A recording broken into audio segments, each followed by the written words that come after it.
grabar. Ok, vamos a volvernos a colocar en nuestra presentación. Aquí está. Ok, bueno. Entonces, ¿está grabando? Sí. Entonces ya, vamos con esto. El orden público hay que distinguir entre derecho interno y derecho internacional privado. Ya habíamos comentado desde las normas de aplicación inmediata que el orden público es una serie de políticas públicas para evitar que en el país se pudieran dar desórdenes. Es un medio de control social. Nosotros pensamos, en el caso, por ejemplo, de las reglas para el arrendamiento inmobiliario para casa habitación, a lo mejor uno pensaría, pues no es tan necesario que haya ese tipo de reglas de orden público, pero si consideramos que el gobierno está en la obligación de dar garantía del derecho de vivienda, entonces, sin decir que es la mejor justificación del mundo, pero entonces entendemos que el derecho de vivienda pues es algo que puede causar desórdenes en nuestro país y que es necesario ponerlo. Decía ahí el Código Civil en su artículo sexto, si no mal recuerdo, contra la práctica de la ley no se puede alegar práctica en lo contrario o ignorancia. Pero también decía, son necesariamente aplicables las normas de orden público para cualquier relación en el derecho civil. Y por ahí una jurisprudencia de la Suprema Corte decía, es para que el orden público, para que el interés público esté interesado, es necesario que no obstante la aquiescencia del interesado, se tenga que seguir esa norma para darle certidumbre o seguridad o garantizar las libertades de los individuos. Dicho de otra manera, lo que nosotros deberíamos entender que el orden público provee es que en derecho interno el orden público es una limitación a la autonomía de la voluntad. Nosotros lo habíamos comentado en algún momento así. Entonces, en derecho interno es una limitación a la autonomía de la voluntad. Cuando nosotros pusimos el ejemplo del contrato de arrendamiento firmado en Estados Unidos sobre una casa habitación, o sea, una casa habitación, el arrendamiento de una casa habitación en la Ciudad de México, el mismo orden público te dice, tú no puedes celebrar ninguna disposición que esté en contra de estas disposiciones de orden público. En el caso de los niños a los cuales les corriges golpeándolos, pues aunque en tu país se diga que sí es válido, aquí es violencia y por lo tanto la violencia es necesaria. Incluso no necesariamente debe de ser el orden público algo que esté determinado por el derecho o la ley en sí, en particular, en singular, sino que podríamos hablar de que simplemente es limitar la voluntad de los particulares para que se puedan hacer actos que pudieran ir en contra de principios del derecho mexicano. Y en derecho internacional privado, cuando hablamos de orden público, es una herramienta de la cual se vale el juez para no aplicar un derecho extranjero por violar, como ya lo dijimos, violaciones, para no violar disposiciones fundamentales de derecho mexicano. Yo lo pongo, en cuestión previa, el matrimonio poligámico tendríamos que determinarlo si es matrimonio, pero pues aquí el matrimonio es una persona con una persona, el matrimonio poligámico no lo es. Dos, se debe de guardar respetos mutuos y en el matrimonio poligámico pues vale la opinión del hombre, no tanto el de la mujer. Sí, es para formar una familia, pues sí, o sea, ahí es, sí, cómo no van a formar una familia si es un hombre con muchas mujeres, pero también hay otra cuestión, se maneja ayuda mutua, respeto mutuo, o sea, y en los matrimonios poligámicos, por muy bonita que nos parezca la figura, lo que queda muy claro es que no se busca esos fines que busca el matrimonio mexicano. Por lo tanto, sí está violando las disposiciones de orden público porque son principios fundamentales de derecho mexicano, Y por lo tanto, el juez dice simplemente, como va en contra de mi orden público, no aplico la ley extranjera. Y ya, ahí lo corto. Y le aplicaré lo que sea necesario de acuerdo a mi derecho, porque si vamos a aplicar situaciones en el país, pues tienen que ir en beneficio de los intereses de la sociedad mexicana. No solamente porque tú le metes un elemento extranjero a una disposición o a un contrato o a lo que tú quieras que se vaya generando, pues vamos a poder aplicarle eso a una disposición. No sé si quede claro. Una cosa es que en el derecho interno sea una limitante a la autonomía de la voluntad y la otra que en derecho internacional privado el juez lo utilice como un medio para no aplicar derecho extranjero. ¿Eso queda claro? ¿Me pueden decir, por favor, si hay alguien que no le haya quedado claro, que me levante la mano para explicárselo de nuevo?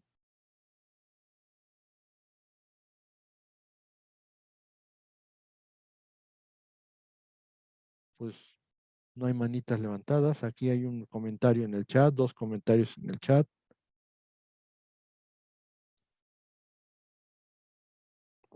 Ok, según esto, queda claro. Bueno, muy bien. Entonces, vamos con esto. Entonces, si bien es cierto, la mayoría de las normas de orden público están en las normas de aplicación inmediata, o sea, la mayoría. No quiere decir que todo el orden público del país esté en esas normas de aplicación inmediata. Pero cuando nosotros estamos hablando del orden público, estamos hablando de esas políticas que el Estado pretende que se salvaguarden para no desmejorar el sistema jurídico mexicano y por lo tanto no es lo mismo esas políticas con los instrumentos donde se plasman en el derecho. O sea, no podríamos pensar que es lo mismo. Las políticas pueden ser lineamientos, ideas, filosofías, pueden ser muchas cosas, pero esas son políticas que solamente van a estar plasmadas en el derecho cuando se metan en las normas de aplicación inmediata. Por lo tanto, no podemos confundir el objeto con las normas en donde se van a contener. No puedes confundir la leche con la jarra. La leche va a estar en la jarra, pero la jarra no es la leche. No sé si en ese sentido también hay algún problema. Creo que sí se entiende perfectamente. El orden público es la leche. Las normas de aplicación inmediata es la jarra. Cuando se echa la leche en la jarra, está contenida en la jarra, pero la leche es lo que está dentro. Es lo mismo, el orden público y las normas de aplicación inmediata. Cuando se vierte el orden público en las normas de aplicación inmediata, una cosa es el orden público y otra cosa lo que lo contiene. A ver si con eso quedó claro. ¿Hay alguna duda?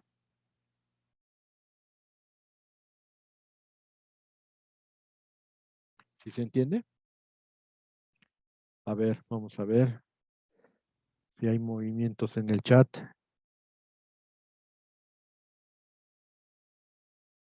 A ver.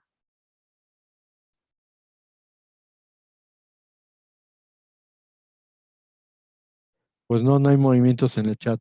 Entonces, niños, ¿sí le entendieron o no?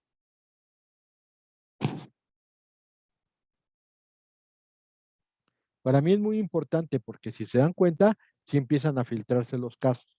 Habrá casos en que con la pura cuestión previa, ¡pum!, ya se echó a perder. Habrá casos en los cuales pasa la cuestión previa, se puede calificar perfectamente, pero en el orden público, ahí se detiene. Y entonces hay que buscar una solución mejor. A ver, ya hay 3 opiniones en el chat. Vamos a ver qué dicen. Dice Rodrigo Sánchez Rivera, entonces las normas de aplicación inmediata contienen el orden público. Normalmente sí. ¿Ok? Normalmente sí. Todo bien. El orden público es el contenido y las normas de aplicación inmediata es el continente. Perfecto. Así si lo entiende, está perfecto. Ok, todo bien, todo bien, ok. Entonces, sí se entendió. Pero el juez, a diferencia de nosotros que podemos hacernos guajes con la leche y con la jarra, pues el juez tiene que determinar si esa figura, si esa galleta que queremos echar en la leche es compatible con la leche y compatible con la jarra. Esa de galleta puede ser necesariamente las instituciones de derecho extranjero. Y entonces el juez tiene que hacer una maniobra de saber si esa galleta echa a perder la leche, no la puedo meter. Si esa galleta enriquece la leche, entonces la aplicaré. Pero no, si la meto y se empieza a hacer fea la leche, no la puedo meter, porque la está enturbiando, está destruyendo lo que está en la jarra, está destruyendo el orden público. Entonces, bajo esas condiciones, el orden público es fundamental, ¿eh? Y ahí todos los jueces tienen que, cuando van a aplicar derecho extranjero, primero verificar que la figura que estamos tratando de aplicar no rompa el orden público. Y si lo rompe, pues no puedo aplicar derecho extranjero, tendré que aplicar las normas que en mi país se establezcan. Esa es la idea del orden público. Si ustedes ya le entendieron, me parece perfecto. Vamos con el siguiente filtro. Y el siguiente filtro es el fraude a la ley. Primero, el fraude a la ley está compuesto por tres elementos, y aquí los ponemos. Primero, es un empleo artificial de los puntos de contacto. Empleo artificial quiere decir que estoy maniobrando los puntos de contacto para obtener un resultado que no es posible de acuerdo con el derecho. ¿Sí? Los puntos fraudulentos se van a violar principios fundamentales del derecho mexicano.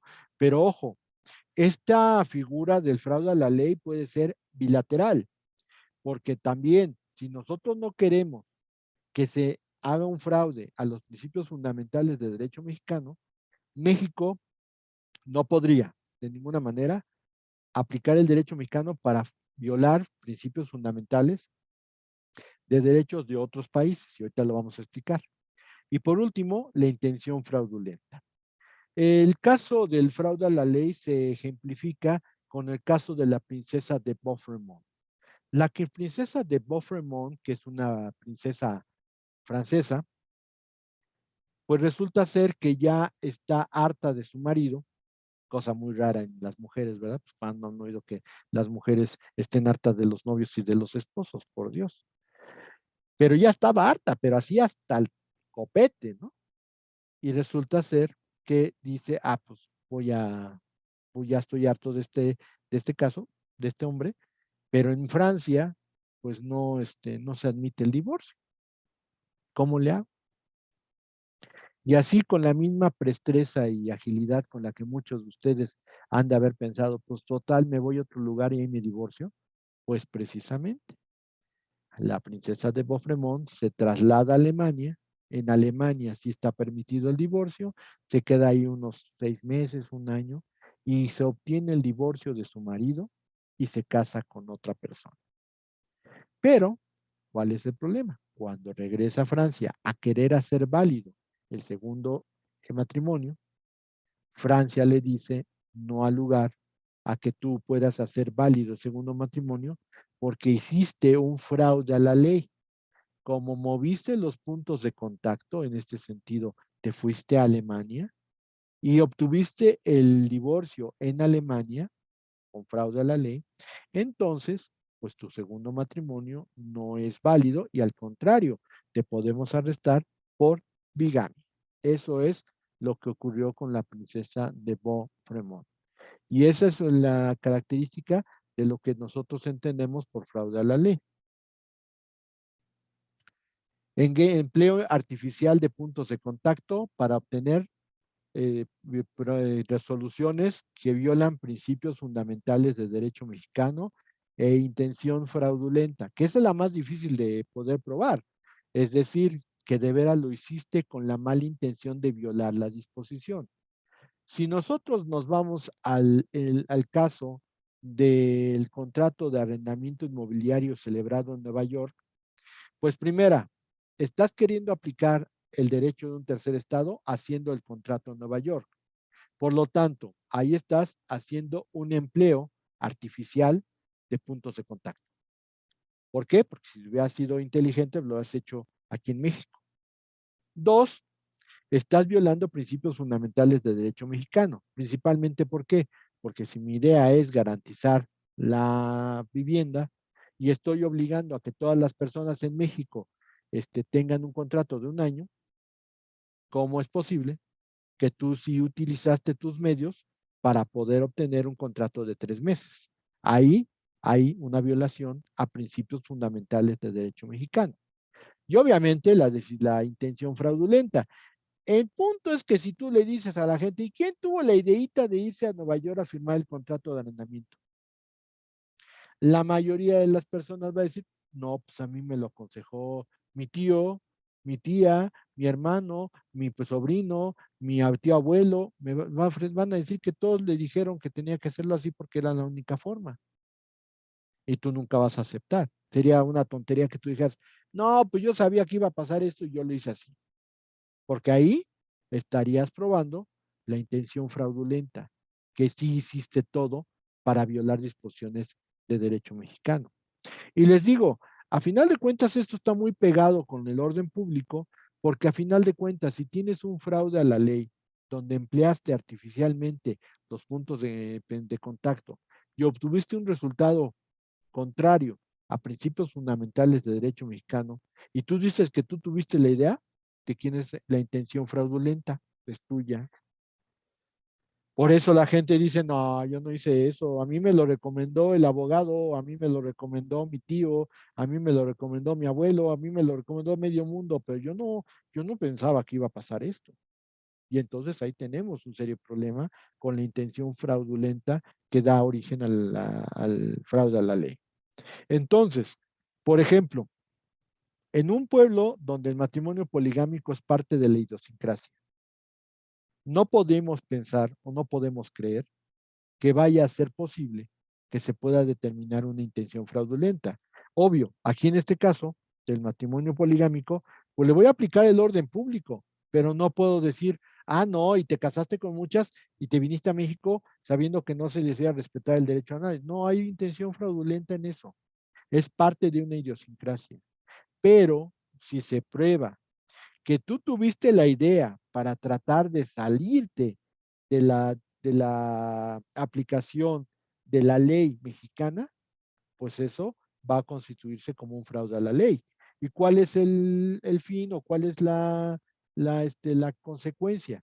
Que el juez no va a aplicar derecho extranjero a tu caso, sino que se va a aplicar la norma que esté directamente aplicable a tu situación. Pero yo decía, bueno, si bien es cierto el empleo artificial de los puntos de contacto para obtener un resultado contrario a los principios fundamentales de derecho mexicano y que haya una intención fraudulenta es fraude a la ley establecido por el artículo 15 del Código Civil, aquí lo que tendríamos que determinar es que tampoco el juez mexicano puede llevar a cabo una norma o la aplicación de una norma en contravención a lo que existe en otros países. Me explico. En Irlanda del Norte, y también creo que en España todavía, no me acuerdo si en España ya hay ley del divorcio, pero el divorcio para ellos es separarse. Y si tienes relaciones con un separado, pues qué padre, porque es casi como si hubieras divorciado, pero no se considera que es un divorcio vincular, sino es semipleno. Es decir, sí separan a las personas de la obligación de vivir juntas, pero el matrimonio sigue subsistente. Aquí en México hay de los dos. Está el matrimonio, el divorcio pleno, que diluye el vínculo matrimonial y deja a las personas, a los divorciantes, en aptitud de contraer nuevas nupcias. Y existe el divorcio semipleno, pero nosotros no le llamamos divorcio, se llama la institución separación de cuerpos. Y entonces, Cuando vienen aquí un par de irlandeses a pedirme divorcio vincular, divorcio pleno, yo no podría darles un divorcio pleno porque yo sabría que en su país no hay divorcio pleno, no hay un divorcio que permita a los divorciantes contraer nuevas nupcias. Por lo tanto, como mi labor es no llegar al fraude a la ley, y aunque tengan el matrimonio llevado a cabo, o más bien tengan su domicilio conyugal, ya un domicilio conyugal en México, yo no podría, como juez, darles el divorcio vincular, el divorcio pleno, sino que yo tendría que decir, a ver, señores, pues una situación es esta.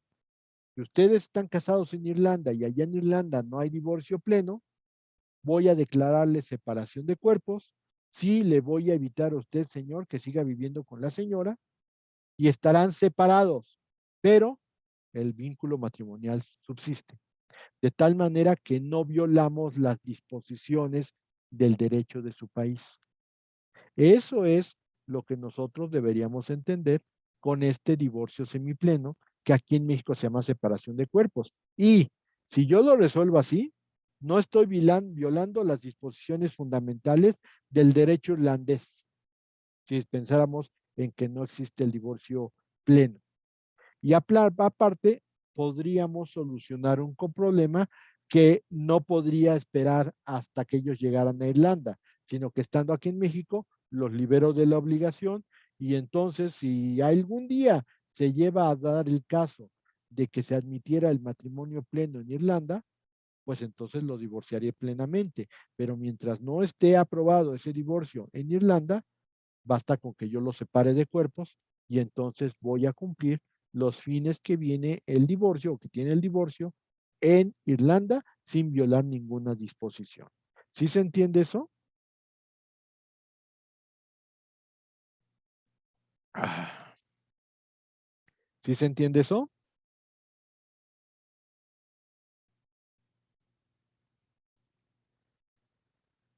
No veo nada. A ver, aquí hay uno. Sí, ok, entonces sí se entiende. ¿Ok? Muy bien. Bueno, quiero comentar, ahorita que se acabe esta sesión, que ya faltan 17 minutos, ahorita que se acabe la sesión, ya no voy a iniciar otra, porque tengo que prepararme para la conferencia. De todos modos, los espero en la conferencia a ver si tienen chance de poder asistir, aunque sea un ratito, y de todos modos, o sea, se va a quedar grabada en cultura jurídica para que puedan hacer ustedes sus reseñas. Yo les recomiendo, por ejemplo, que si ya tienen 2 puntos sin usar del primer parcial, ya no me hagan conferencias, mejor dejen que otras personas, que a lo mejor sí les urge tener puntos en este periodo, las entreguen. Porque resulta ser que acabo de revisar la semana 6 y los únicos que entregan conferencias son los que tienen un montón de puntos. Y entonces, ¿qué va a suceder? Pues ellos van a tener un montón y todos los demás no tienen nada.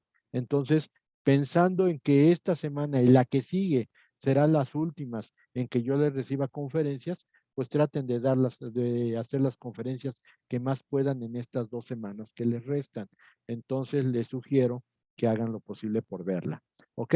Pero pues, yo sé que tienen clases o que tienen alguna cuestión. Bueno, pues si no pueden estar con nosotros, pues hagan lo posible por verla en su repetición en cualquier momento después por Facebook Live. ¿Ok? Entonces, pero les aclaro, acabando esta sesión, ya no inicio una más. Nos vemos hasta el próximo lunes. ¿Ok? Muy bien. Pues bueno, en virtud de esto, vamos con el siguiente filtro. Ya vimos cuestión previa y ya vimos cómo solucionarla. Ya vimos el orden público con su cuádruple división.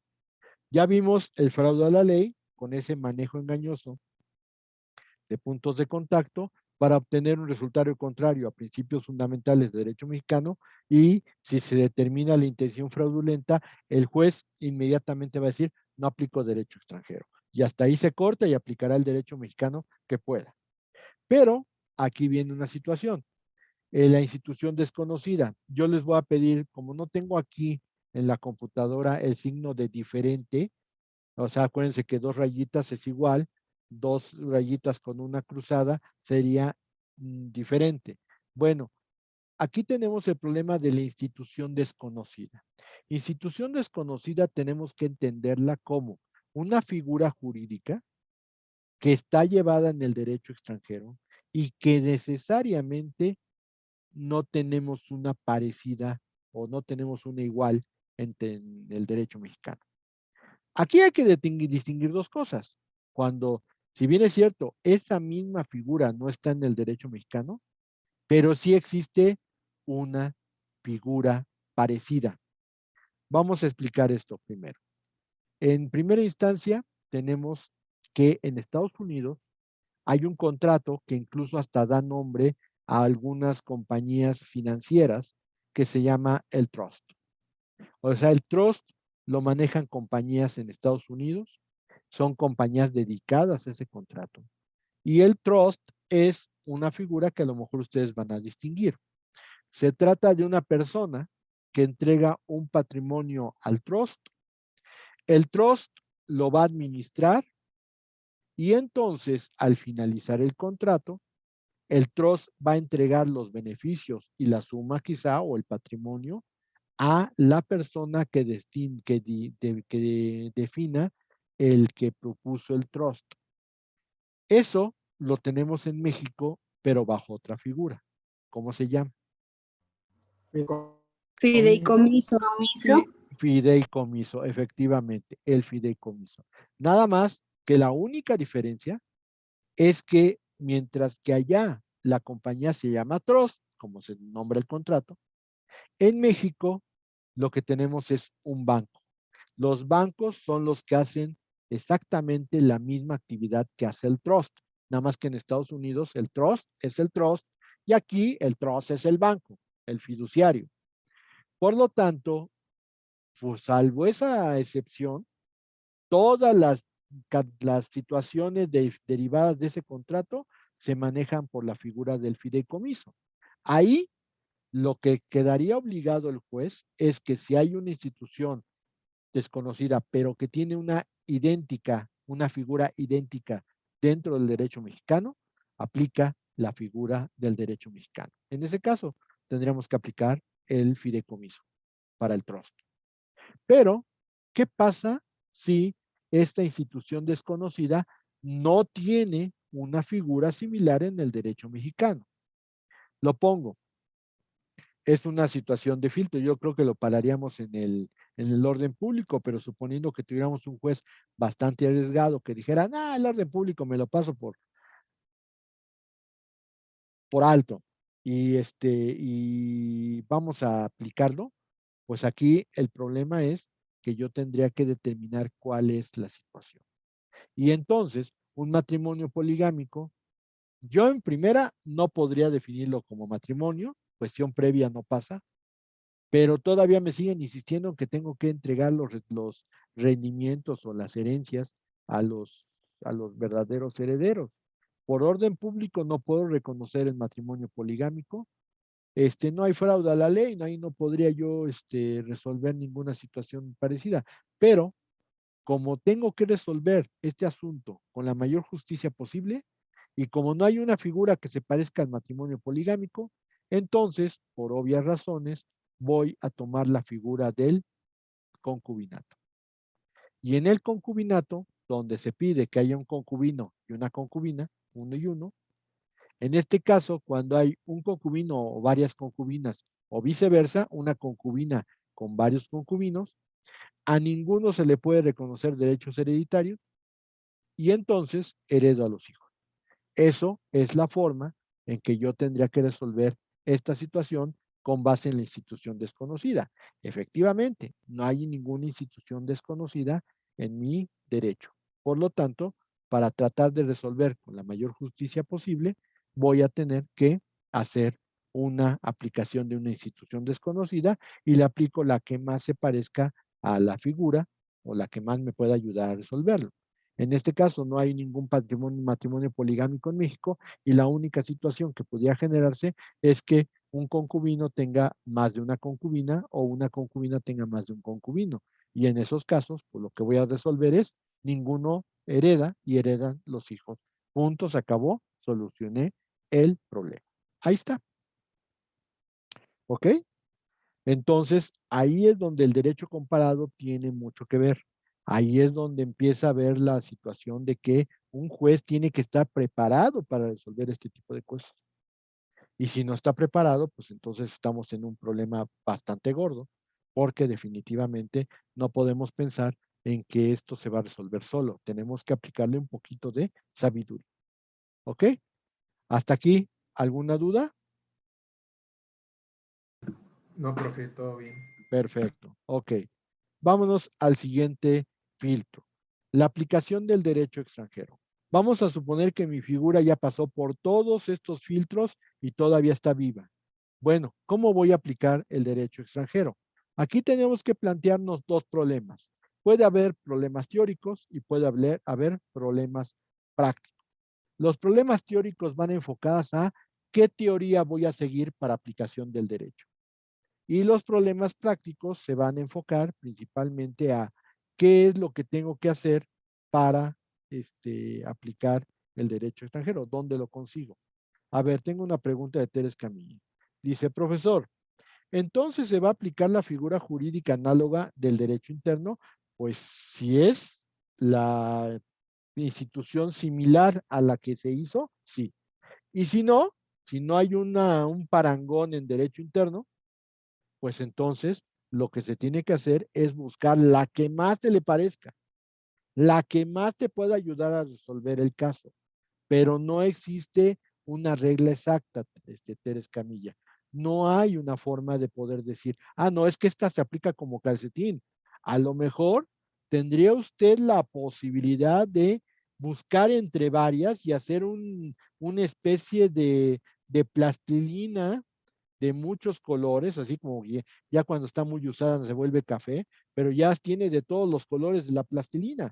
Pero a final de cuentas tiene que tratar de buscar dentro del derecho interno la que más le ayude y sobre todo la que más, digamos, permita que se aplique el derecho extranjero con, que quiere llamarle así, con toquecitos de derecho mexicano, pero que ayude a que sea más digerible para la justicia mexicana. Eso es lo que tiene que hacer.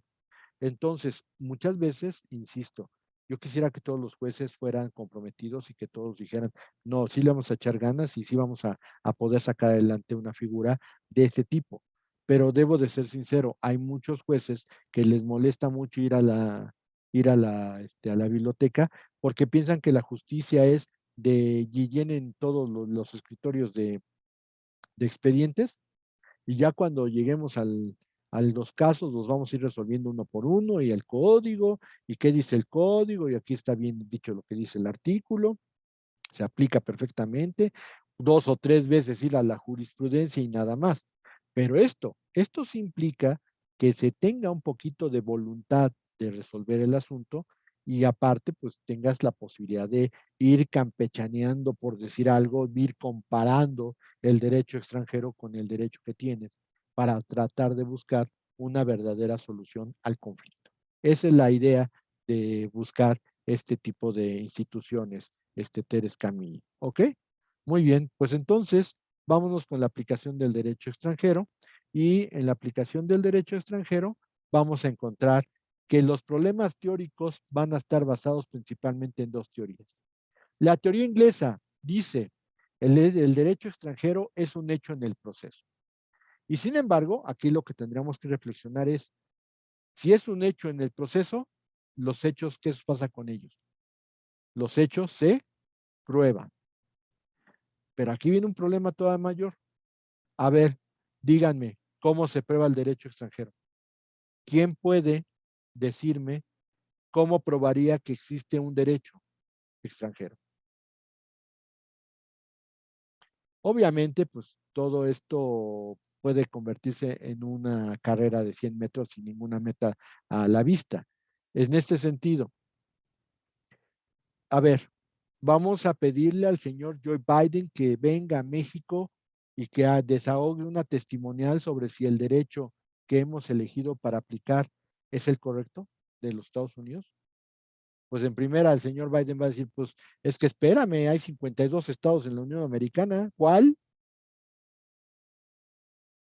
Y ahora imagínense que de pronto está en el escritorio de la oficina oval y le llega un sobrecito y dice, ah, Chihuahua, ¿qué es esto?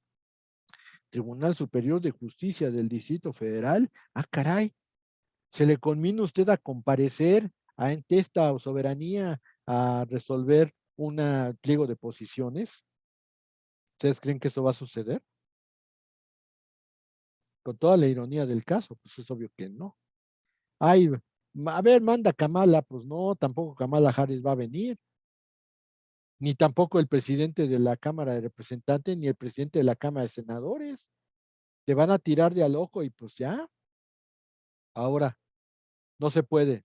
¿A quién vas a traer de testigo? ¿A quién puedes traer de testigo que diga que el derecho que estás queriendo utilizar es válido? Pues lo mismo, te van a tirar de a loco. O vas a meter documentos autenticados de que ese es el derecho.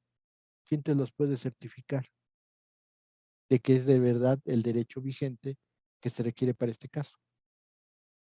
Por obvias razones, no podemos pensar en que se pueda o haya una prueba idónea de acuerdo a nuestro derecho para poder aprobar que el derecho extranjero existe, ni que el derecho extranjero es el que estamos pidiendo. Por lo tanto, esa teoría la tenemos que desechar. Créanme que esta teoría era la que servía en México hasta antes de las reformas del 88, pero era tan inútil como lo que les estoy comentando. Después viene la teoría italiana, también conocida como teoría de la incorporación. Y esta maneja dos vertientes. Dice, cada vez que el juez aplica una norma extranjera, está legislando una nueva norma dentro del sistema jurídico. Legislando. En primera, los jueces no legislan, empezando por ahí. Por lo tanto, no podríamos decir que es una teoría de la legislación. Y tampoco podemos decir que crean una norma nueva dentro del sistema, porque cuando otro la quiere usar, van a decir, pues entonces, ¿de dónde la sacó el juez? El juez no la legisla, no la crea, sino que él va a resolver de acuerdo a los lineamientos que le dan las leyes, la capacidad de poder interpretar esa norma con el conjunto de normas nacionales que pueda. Por lo tanto, la teoría de la legislación para mí es equivocada. Lo que nosotros deberíamos de pensar es en la otra teoría de la nacionalización. ¿A qué me refiero con esto? El juez, cada vez que aplica una norma extranjera dentro del proceso, lo que está haciendo es nacionalizándola. Y al nacionalizarla, la incorpora al sistema jurídico en conjunción con las propias normas nacionales que va a utilizar. Y eso me parece todavía un poquito mejor. Yo creo que la teoría de la nacionalización es la que regula mejor el aspecto de los problemas teóricos de la aplicación del derecho extranjero. Y pues como ya les decía, me voy a preparar para lo de la conferencia. Por lo tanto, esta sesión solamente va a tener dos, ¿y qué? Ah, sí, sí la grabé. Ok, perfecto. Nada más va a tener dos partes. Entonces, yo espero verlos por ahí en la conferencia y si no nos vemos en la conferencia, entonces nos veremos el próximo lunes. Esto ya está a punto de acabarse, ya nada más nos queda los problemas prácticos del derecho, de la aplicación del derecho extranjero, que va a ser muy rápido, y lo más seguro es que dentro del la primera sesión de la próxima semana, ya terminamos la unidad 8, bendito seamos, y vamos a irnos directamente a la 9 sin derechito y sin